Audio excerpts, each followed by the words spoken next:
Assalamualaikum, salam sejahtera, Om Swastiastu, Namo Buddhaya. Siapa yang membunuh puisi? Who kill putri? Puisi akan punah. Putri is going extinct. Itulah berita yang muncul di Washington Post tahun 2015. Data menunjukkan bahwa pembaca puisi terus-menerus turun dari tahun ke tahun. Karena itulah, inovasi dalam puisi, pembaharuan dalam puisi, penyegaran dalam puisi, itu satu keharusan. Yang terhormat, Ketua Menteri Sabah, Datuk Seri Panglima Haji Hajiji Muhammad Nur, yang terhormat, Konsul Jenderal Indonesia, Bapak Krishna Jaleni, yang terhormat, Pimpinan Badan Bahasa dan Sastra Sabah, Bapak Jasni Matlani, Bapak dan Ibu sekalian, terima kasih banyak atas penghargaan ini, penghargaan Anugerah Sastra Kemanusiaan dan Diplomasi ASEAN 2020. Sungguh saya sangat ingin datang sendiri ke sana, berjumpa Bapak Ibu sekalian, menerima anugerah ini. Tapi sayang disayang, virus corona menjadi penghalang karena ia masih dalam tingkat yang membahayakan. Maka video ini, rekaman ini, mewakili saya, mewakili spirit dan gagasan saya menerima penghargaan ini. Pembaca puisi terus menurun. Itulah survei yang dikutip Washington Post tahun 2015. Di tahun 1992, menurut survei ini, yang membaca puisi di Amerika Serikat sekitar 20% dari populasi.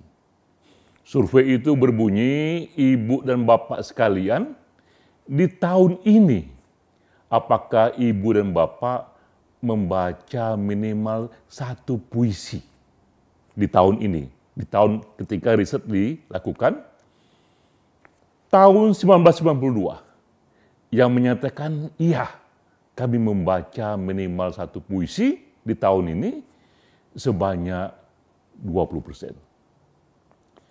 Lalu 20 tahun kemudian, tahun 2012, sama pertanyaannya, yang menyatakan, iya, kami membaca minimal satu puisi tahun ini, menurun hanya 6,7%.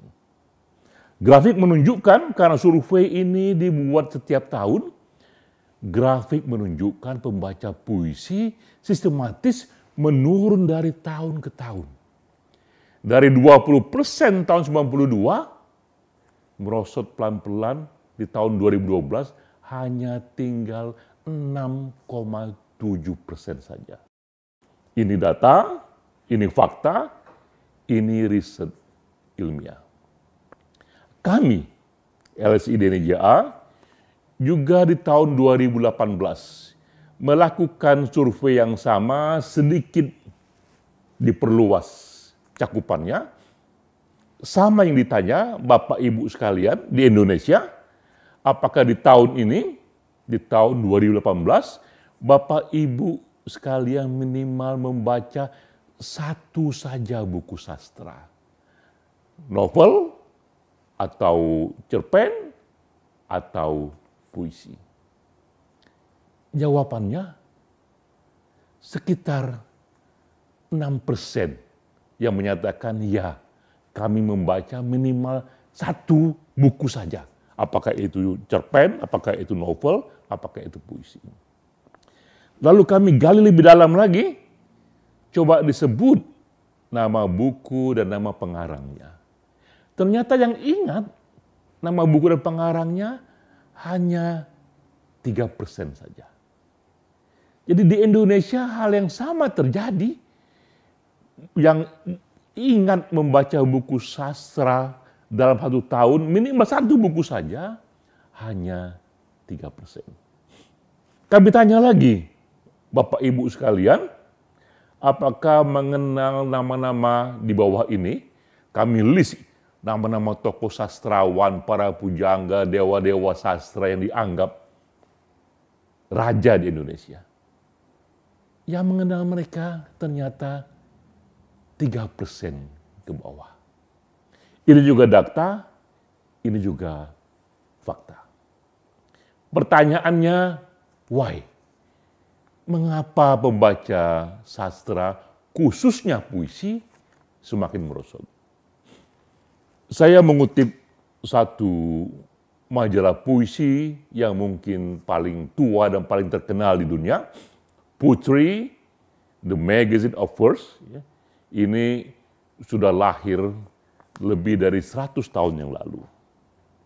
Tahun 2006, ketika peringatan 100 tahun majalah Putri ini, seorang pujangga, tokoh akademisi bernama John Barr, dia adalah pemimpin dari yayasan majalah ini, ia mengatakan bahwa publik semakin terpisah dari dunia puisi. Bukan publik yang meninggalkan puisi, tapi pertama-tama puisilah yang meninggalkan publik. Karena para penyair semakin tidak merespon dunia yang semakin berubah, semakin tidak merespon isu-isu yang menjadi kepedulian publik luas. Para penyair hanya asyik masuk dengan fantasinya sendiri, komunikasi dengan sesama penyair yang semakin lama komunitasnya semakin kecil. Mereka mengembangkan bahasa tinggi, tapi bahasa yang semakin susah dipahami publik. Akibatnya, publik menjauh dari dunia puisi. Terima kasih jika saya dianggap ikut berikhtiar, ikut mengerjakan istihad budaya dengan mengembangkan puisi esei.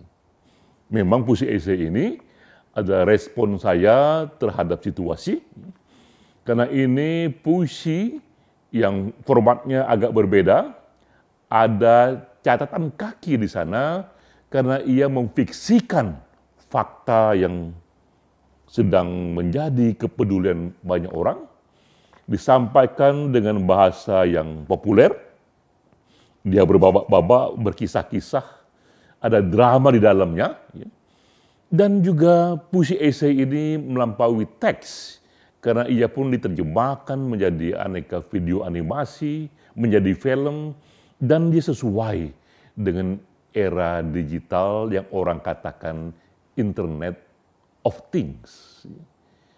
Terima kasih banyak jika karena ini saya mendapatkan penghargaan. Dan memang sekarang ini sejak tahun 2012 ketika pertama kali saya membawa puisi esei dengan buku Atas Nama Cinta, kini sudah terbit sekitar 100 buku puisi esei. Ada banyak hal yang fenomenal di Indonesia misalnya, terbit 34 buku puisi esei dari 34 provinsi se-Indonesia. 176 penyair, penulis, wartawan, aktivis dari Aceh sampai Papua menuliskan di masing-masing provinsi itu local wisdom, masalah yang menjadi utama di sana dan dituliskan dalam puisi esei. Buku ini pula sekarang sedang berkembang menjadi 34 skenario film. Dari puisi menjadi skenario film. Saya pun merekam dalam buku pertama saya kisah-kisah diskriminasi yang juga kemudian bersama teman Hanung Bramantyo berubah menjadi film-film pendek. Di era virus corona, kita concern dengan situasi dan bersama teman-teman para penyair dari Aceh sampai Papua, bahkan juga dari Malaysia, dari ASEAN, bahkan dari Australia, bersama kita merespon isu-isu yang penting yang waktu itu kita sebut inilah suara batin, jeritan batin di era virus corona. Kita mendengar tangisan di sana, kita mendengar kecemasan, tapi juga harapan.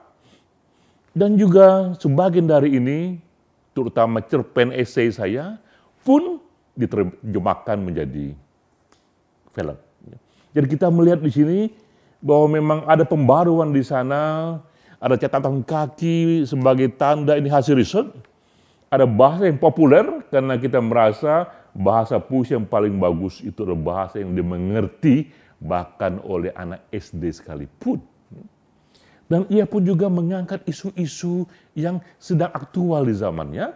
Dan jangan lupa, di era Internet of Things, puisi pun melampaui teks. Dia pun dengan mudah diterjemahkan ke dalam audio visual, ke dalam video, ke dalam film.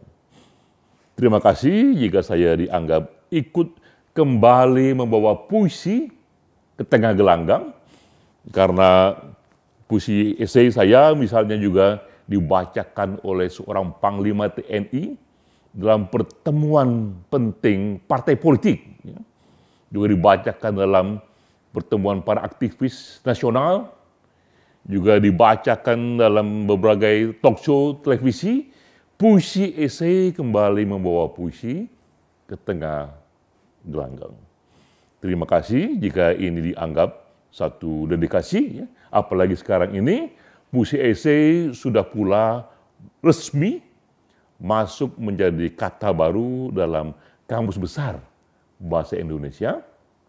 Jadi kamus mendefinisikannya seperti yang saya sering definisikan, bahwa ini adalah ragam sastra. Jadi dianggap ia satu genre yang lain. Ragam sastra berisi kisah moral dan sosial, berisi fakta, fiksi, dan catatan kaki. Kembali pada isu awal, siapa yang membunuh puisi? Saya katakan, puisi tidak terbunuh, puisi tidak mati, karena kami, para pecinta puisi, akan terus menghidup-hidupkannya, akan terus melakukan inovasi, akan terus melakukan pembaharuan. Puisi esai datang sebagai satu bunga saja, karena ia dimaksudkan mengajak bunga-bunga yang lain, sehingga membuat aneka taman puisi kembali berwarna-warni. Puisi tidak mati, puisi tidak terbunuh, karena kami terus melakukan inovasi. Wassalamualaikum warahmatullahi wabarakatuh.